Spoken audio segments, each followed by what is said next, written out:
আৰু বন্ধ কৰি থৈ পেলাই ওলাব নিদিলে দিনত ভাতটো খাব নাপালে আৰু গধূলি 7টা বজাত তেওঁলোকক ঘূৰাই লৈ আহিলে আৰু যি কেইগৰাকীক তেওঁলোকে নিনিয়া কেইগৰাকীয়ে মিটিংটো কাভাৰ কৰিব পাৰিলে আৰু অন টাইম ঘূৰি আহিলে আৰু সাংবাদিকসকলৰ কাৰণে মই নাজানো তেওঁলোকৰ কি চিন্তাধাৰা বিজেপি এইটো কৰিলেতো প্ৰেছ ক্লাবত মিটিং হৈ গ'লেতেন সেইকাৰণে প্ৰেছ ক্লাবক ময়ে ৰিকুৱেষ্ট কৰিম কাৰণ আমাৰ অসমত তেওঁলোকে কংগ্ৰেছে 18 গৰাকীকৈ সাংবাদিকক পানী টানি পাইছে নাই মোৰ সেইটো ডাউট আছিলে মই ভুল কৈছো নেকি গতিকে ৰাতিপুৱাৰ পৰা ৰাতিলৈকে সাংবাদিকসকলকো তেওঁলোকে বন্দী কৰি থৈ দিলে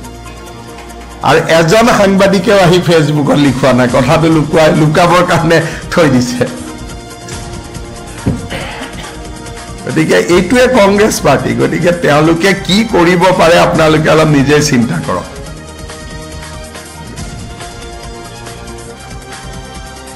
গতিকে 18 জনক লৈ গৈ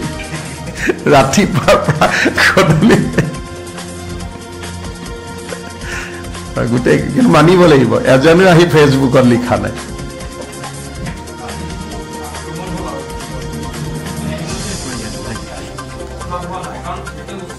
ইয়াতে দুটা ধৰণৰ কথা কালি উচ্ছেদ হোৱাৰ পাইকানত আগদিনাখন ৰাহুল গান্ধীয়ে মিটিং দিলে ৰাহুল গান্ধীৰ মিটিং শুনিবৰ কাৰণে গোৱালপাৰাৰ পৰা মানুহ আহিলে মিটিঙৰ পিছতে তেওঁলোক পাইকানলৈকে গ'ল আৰু মই যোৱাকালি কৈছোঁৱেই যে জিলা পৰিষদৰ সদস্য এগৰাকীও আছে কংগ্ৰেছৰ ৰাতি তেওঁলোকে পাইকানৰ মানুহক উত্তেজিত কৰে আৰু ৰাতিপুৱা তেওঁ ফৰেষ্ট ডিপাৰ্টমেণ্টৰ মানুহখিনিৰ ওপৰত তেতিয়া তেওঁলোকে জপিয়াই কৰে গতিকে এইটো প্ৰি প্লেন মানে আগদিনাখনৰ প্লেন সেইকাৰণে অসম পুলিচে চাই আছে যে ৰাহুল গান্ধী আৰু খাৰ্গেৰ প্ৰভোকেটিভ ভাষণৰ ইয়াত ইম্পেক্ট আছিল নেকি থাকিলে আমি তেওঁলোককো মাতিব লাগিব পিছত কাৰণ আফটাৰ অল এজন মানুহৰ মৃত্যু হৈছে আৰু এজন মানুহো খুব সংকটজনক অৱস্থাত আছে আচ্ছা বেদখলিত মাটিখিনি কিছুমান মাতব্বৰ জাতীয় মানুহে দখল কৰি পেলাই পিছত বিক্ৰী কৰিছে বুলি এটা অভিযোগ হৈছে ইয়াৰ মই কৈ দিছোঁ আপোনালোকক অপাৰেশ্যনটো এতিয়া আপোনালোকে মই এইখিনি মাটি চাই লওক তেতিয়া আপোনালোকে বুজি পাব গোটেই ঘটনাটো ইয়াত বহুত ধৰণৰ ডাঙৰ পেটাৰ্ণ এটা চলে লামডিঙত যেতিয়া হ'ল তাতে আদা খেতি আছিলে এজন বা দুজন মানুহে মাটিখিনি প্ৰথম ইয়াৰ মাৰ্ক কৰি লয় কৰি তেওঁলোকে এই মানুহখিনিক লৈ আহে আৰু তেওঁলোক মাটিৰ মালিক হ'ব নোৱাৰে তেওঁলোকে এটা দৰমহা পায় খেতিৰ উৎপাদিত বস্তুখিনি মাতব্বৰজনক দিব লাগে আৰু অহাৰ পিছত আমাৰ যি লোকেল MLA সকল আছে তেওঁলোকে এইখন এখন আছিলে অভয়াৰণ্য এতিয়া আপোনালোকে চাওক ইমান ডাঙৰ তামোল খেতি কৰি পেলালে অসমত কতো ইমান ডাঙৰ তামোল খেতি নাই গছ গছনি হাল চেগুন অৰণ্য আছিলে অৰণ্যখন কাটি তাত মানুহ আছে মাত্ৰ 500 গছ মানুহ বহুত নাই কিন্তু মাটি পুৰা ফৰেষ্টখন তেওঁলোকে লৈ লৈছে আপোনালোকে চাওক যে তাতে কোনো দুখীয়াৰ কোনো চিনেই নাই যে মানুহক লেণ্ডলেছ মানুহ তেওঁলোকে কয় গৰাখহনীয়াৰ কাৰণে গৈছো ইয়াত কোনো গৰাখহনীয়াৰ সম্পৰ্ক নাই আপোনালোকে চাওক কি ধৰণে আমাৰ অসমীয়া মানুহ আজি কাৰো হাতত ইমান মাটি নাই উৰিয়াম ঘাট লাহৰি ঘাট আৰু ঢিঙৰ আপোনালোকে চাওক এনেকুৱা তামোলৰ বাৰী ক'ৰবাত দেখিছে মানে অৰ্থনীতিটো কেনেকে দখল কৰি লৈছে আপোনালোকে নিজে চাওক আৰু গোটেইখন তামোলৰ বাৰী হাজাৰ হাজাৰ বিঘা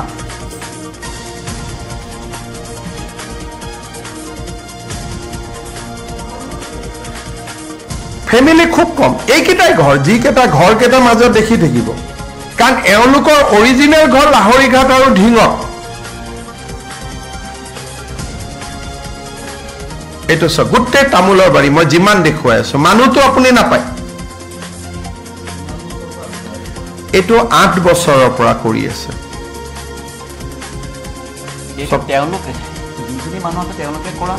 তেওঁলোকে কৰা কোনোবাই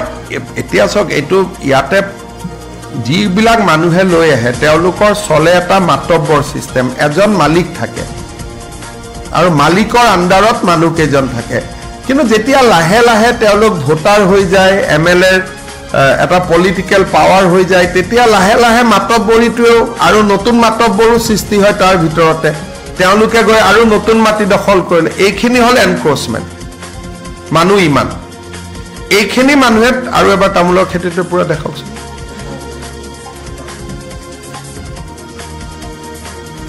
এইটো ইয়াৰ পৰা চাওক আপোনালোকে থাকিবৰ কাৰণে মাটিটো ব্যৱহাৰ কৰা নাই যেটো আমাক ইমপ্ৰেছন দিয়ে গৰাখৰনিয়াত খেদা মানুহ উপায় নাপাই গৈ আছে হেতুৰ লগত ইয়াৰ কোনো সম্পৰ্ক নাই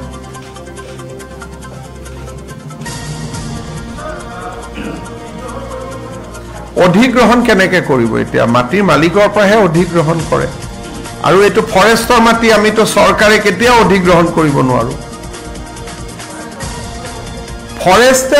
নিজৰ মাটি কাৰ পৰা অধিগ্ৰহণ কৰিব তামোলখিনি ৰাখিলেতো বাকি মানুহ আহিয়ে থাকিব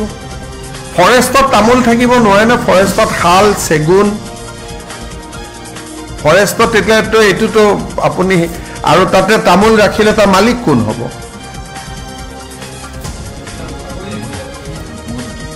হৈ যাব কিছুমান মই কলো না প্ৰক্ৰিয়া আছে এই গুটেইবোৰ গছ আছিল তাতে গলে এতিয়া শাল গছ দেখিব শাল গছৰ মুৰাটো দেখিব চেগুন গছ দেখিব ঠিক ফৰেষ্ট আছিল এতিয়া কোন অসমীয়া মানুহৰ হাতত ইমান মাটি আছে লগা দিছে সব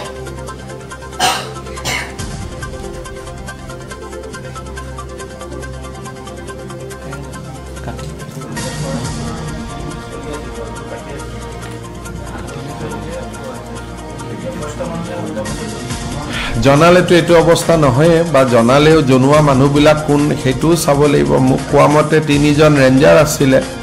তেওঁলোকো হে তেনেকুৱাই আছিল বুলি কৈ আছে মই একশনটো লমেই সেইকাৰণেতো মই মুখ্যমন্ত্ৰী হৈছো এটো আপোনালোকক দেখুৱাইছো কি আগত কোনবা মুখ্যমন্ত্ৰী দেখুৱাইছিল নেকি মইতো দেখুৱাইছো আপোনালোক আহিব এভিকচনৰ দিনা আমি একশনো লম আপোনালোকে একশনো দেখা পাব কনসাৰ্ন অফিচাৰ কেজনকো লৈ দিম কি আছে হেতুৰ লগত কোনো কথা নাই কথাটো হল যে অসমৰ পৰিবেশটো এনেকুৱা আৰু এনেকুৱা টোটাল মাটিটো মই কৈছোৱে যে লাখ লাখ বিঘা মাটি এবিলাকটো একোটা সৰু উদাহৰণে কৰিমগঞ্জ হাইলাকান্দিৰ ফালে গলেতো পাগল হৈ যাব আপোনালোক ইয়াত সব কাটি ৰাবাৰ লগাই দিছে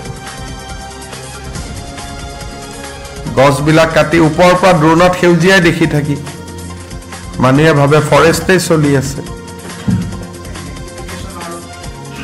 যেতিয়া 5000 10000 ভোট হৈ যায় তেতিয়া লোকেল পলিটিশিয়ান বিলাকে ইলেক্ট্ৰিসিটি লগাই দিয়ে স্কুলো বনাই দিয়ে সব কৰি দিয়ে অঙ্গনবাড়ীও লগাই দিয়ে যেতিয়ালৈকে 200 থাকে তেতিয়ালৈকে একো নাপায় যেতিয়া 5000 বা 10000 ভোট হৈ যায় আজি জালুকবাৰীতে যদি 10000 ভোট হৈ যায় মইনো কি কৰিম মই এটোৱে মনত ভাবি থাকো যে মোৰ জায়গাত এভিকশন হ'ব নালাগে বেলেগত ধৰ হক গতিকে যিহেতু তেওঁলোকে ভোটাধিকাৰটো পাই যায়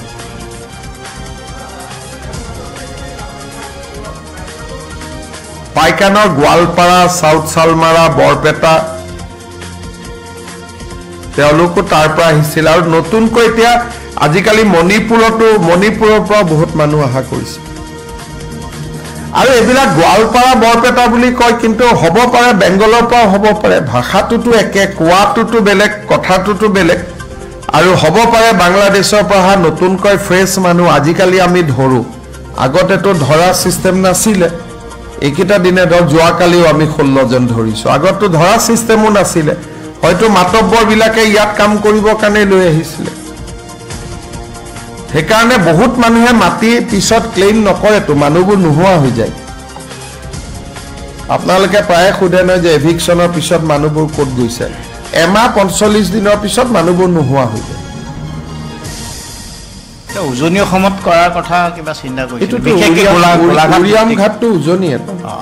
উৰিয়াম ঘাটটো উজনি আৰু উৰিয়াম ঘাট আৰু গোলাঘাট সমষ্টি দুইটা জেগাতে হ'ব সৰু পথাৰ গোলাঘাট মানে গোলাঘাটৰ মেৰাপানীকে ধৰি বৰ্ডাৰ এৰিয়াবিলাকত যথেষ্ট তেনেকুৱা বেদখল য'ত য'ত আছে আমি গম পাওঁ আৰু আমি কাম আৰম্ভ কৰিছোঁ খালি বহুত কাম কৰিবৰ কাৰণে দিগদাৰ কিয় কোৰ্ট কাছাৰীও আছে ন চব মিলাই মিলি কৰিব লাগে এটা কাম হাতত ল'লে 4-5 মাহ লাগে এতিয়া উৰিয়াম ঘাটত আমি হাত লৈছোঁ এইটোতো 4-5 মাহ লাগিব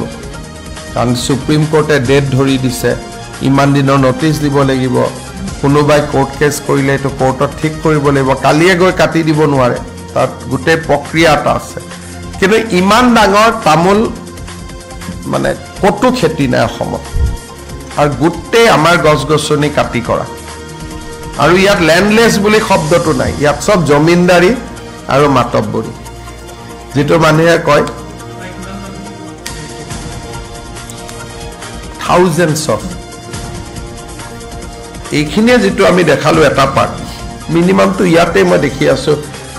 3-4 হাজাৰ বিঘা উৰিয়াম ঘাটতো তাত মানুহ নাযায় কাৰণ এইটো একদম আসাম নাগালেণ্ড বৰ্ডাৰ আৰু এইটো এভিকশন কৰাৰ আগতে নাগালেণ্ডকো জনাব লাগিব কাৰণ এইটো ডিএবি বুলি কয় গতিকে তেওঁলোকে খেবিলাকো লিগেল আছে আপোনালোকে এইটো বিঘা আপোনালোকে নিজে চাওকচোন কিমান বিঘা বিঘাৰ কোনো মা বাপ নাই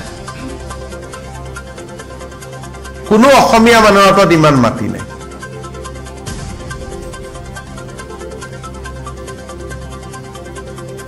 দেখিলেতো 4-5 হাজাৰ বিঘা যেন নালাগে জানো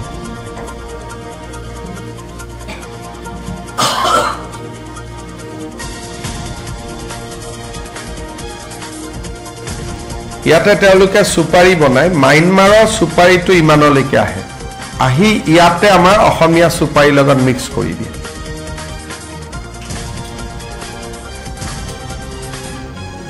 আৰু বহুত পইচা আছে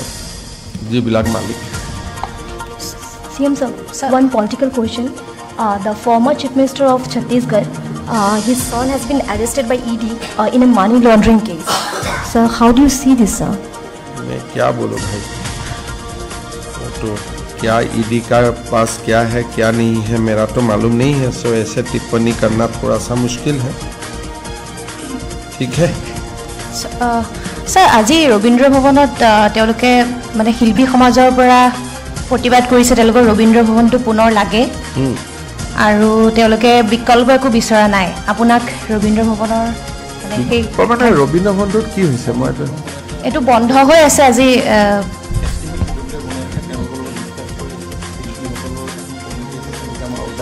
বিমল বৰাই ক'ব পাৰিব ৰবীন্দ্ৰ ভৱনটো ৰিনোভেশনৰ কাম চলি আছে আৰু কি কৰিব লাগে শিল্পী সকলে আমাক জনাইছে আৰু সেইমতে আমি কৰি আছো ৰিনোভেশন তেওঁলোকে আজি প্ৰতিবাদ কৰিছে বন্ধ হৈ আছে 3 বছৰ এনে ধৰণৰ কি আছে সোনকালে খুলি দিবলৈ সোনকালে খুলি দিব পাৰি কিন্তু কি আছে মই নাজানো চাই দিও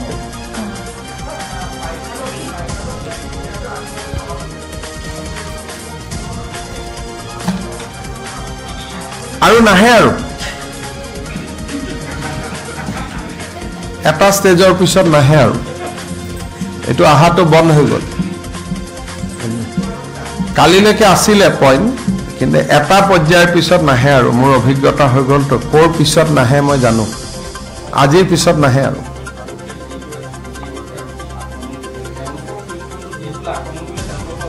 আমি হৈ যাব আমি তেওঁলোক গলে হ'ল আৰু আজি এতিয়া মুঠতে আৰু কোনো নাহে আৰু হেটো চেপ্টাৰ শেষ এতিয়া কান্দিলেও নাহে গৈ আৰু কোনো আৰু কান্দা কেজনো এতিয়া না যায় আৰু বেলেগ জায়গা নতুন হ'ব পাৰে কিন্তু পাইকান গৰুখুটি বুঢ়া পাহাৰ এইবোৰ সিল হৈ গ'ল এটা দিন থাকে তাৰ পিছত এটো নাহে আৰু কাৰণ আজিৰ পৰাটো কোনবাই খুমালে ফৰেষ্টত উইদাউট পাৰমিশন খুমাব নোৱাৰে গতিকে আজিৰ পৰা নেতা বা কোনোটো খুমাব আমি অনুমতি নিদিওঁ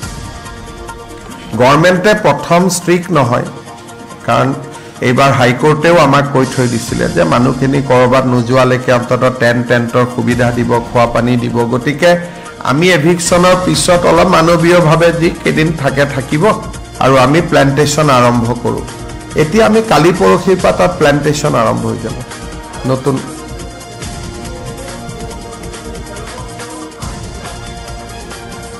কাক সাহায্য দিয়া হৈছে তেওঁলোকক যাক 50,000 টকা দিয়া হৈছে তো হাইকোৰ্টৰ নিৰ্দেশ আছে আমাৰ সংসদত যিখন কংগ্ৰেছে এক পাছ কৰিছিলে তাত লিখা আছে যে কিছুমান মানুহ যোনে 20-25 বছৰ ধৰি এটা জায়গাত আছে তেওঁলোকক যদি চৰকাৰে উচ্ছেদ কৰে তেতিয়ালে তেওঁলোকক সাময়িকভাৱে চলিবৰ কাৰণে টকা এটা দিব লাগিব সেইকাৰণে আমি যিখিনি বহুত আৰু ফৰেষ্টৰ পৰা হলে নালাগে অকল খাস মাটি হলে লাগে যিহেতু সাপৰত এটা প্ৰজেক্টৰ কাৰণে মাটিটো লোৱা হৈছে সেইটো কাৰণে এইখিনি পাব কিন্তু যদি প্ৰজেক্ট নহয় খালি উচ্ছেদ কৰিব লাগে তাত ফৰেষ্ট হ'ব বা ভিজিআৰ পিজিআৰ হিচাপে ৰাখিব তেতিয়া একো দিব নালাগে গতিকে যি ধৰণে আইন প্ৰণয়ন কৰা হৈছে চৰকাৰেতো আইন মানিব লাগিব নহয় গতিকে এটো আইনত লিখা কথাখিনিয়ে চৰকাৰে মানে আৰু আমিতো এটো বিচাৰো এতিয়া আপোনালোকে খুদিব পাৰে যে পাইকানতো আমি মানুহখিনি কিমান গৰম আছিল কোল্ড ড্ৰিংকো খুৱাইছো আমি ঠাণ্ডা পানীও খুৱাইছো যদি তাত কোনোবা মানুহ পাগৰি গৈছে তাক পুলে মেডিকেলো ট্ৰিটমেন্ট দিছে গতিকে মানৱীয় কামখিনি যিমান প্ৰয়োজন হেতুটো কৰাটো কোনো এটো বেয়া কথা নহয় হেতুটো ভাল কথা আৰু প্ৰত্যেকটো এভিকশনৰ এটা স্বৰূপ আছে এটা নুমলিগড়ত আমি এটকাও দিব নালাগে কি উৰিয়াম ঘাটত কাৰণ তাত গভৰ্ণমেণ্টে কোনো প্ৰজেক্ট নকৰে কিন্তু যদি কোনোবা প্ৰজেক্টৰ কাৰণে মাটি লয় তাকতো দিবই লাগিব যি ধৰণে সুবিধা মানে যদি দখলদাৰীও হয় সি জিৰাত পাব তেনেকুৱা যি আইনত লিখা আছে আমি আইনৰ মতে কাম কৰিব লাগিব না ফৰেষ্টত নালাগে ভিজিআৰত নালাগে প্ৰিজিআৰত নালাগে এনে যেনেকৈ আমি গুৱাহাটীত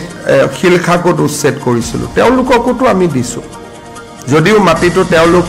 তাতে বহিহে আছিলে গতিকে আমি যিটো আইনত যি লিখা আছে আৰু এখন সংসদৰ আইন কংগ্ৰেছৰ দিনতে পাছ হোৱা আইন গতিকে আমি আইনৰ মতেটো যাব লাগিব মুখ্যমন্ত্ৰীয়েতো আইন ভাঙিব নোৱাৰে